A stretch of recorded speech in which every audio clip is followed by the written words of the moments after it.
برنامه پیکسل لب رو باز میکنم. از این قسمت سایز بنر رو تنظیم میکنم. من ارزش رو 9 با طولش رو 16 گذاشتم که مناسب استوری این استاست. از این قسمت برای پس زمینه این شکل باز میکنیم و بزرگش میکنیم تا کل صفحه رو بگیره و از قسمت کالور یه رنگ براش انتخاب میکنیم.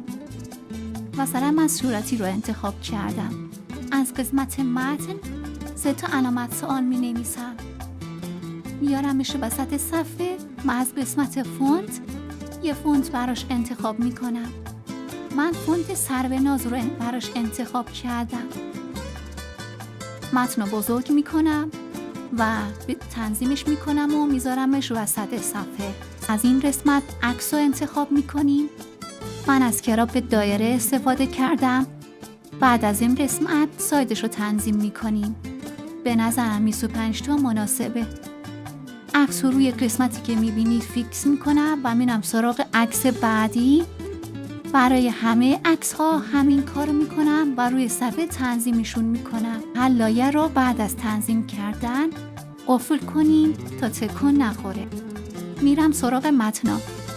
اسم رو مینویسم و از قسمت کالا یه رنگ براش انتخاب میکنم و یه فونت براش میذارم. از فونت لاله‌زار استفاده میکنم.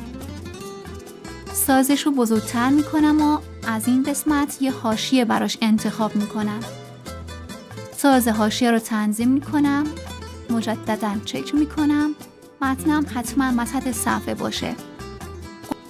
متنی که مد نظرم رو مینویسم و رنگ و فونتش رو تنظیم میکنم.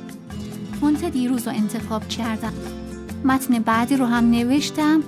چون اینجا فاصله مناسب نبود از این بخش هر چقدر که میخواستم فاصلش رو زیاد کردم و سر جای خودش فیکسش کردم.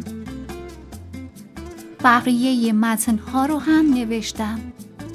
لوگو اینستا رو میزنم کنار آیدی پیج و از قسمت کالر رنگش رو هم عوض میکنم.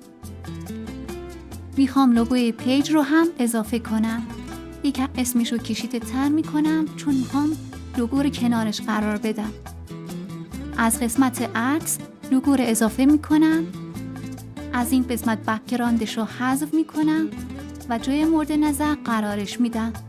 اگه این آموزش برات مفید بود حتما لایک کن و چنل منو سابسکرایب کن چون قرار کلی از این آموزش‌های خفن راحت برات بذارم.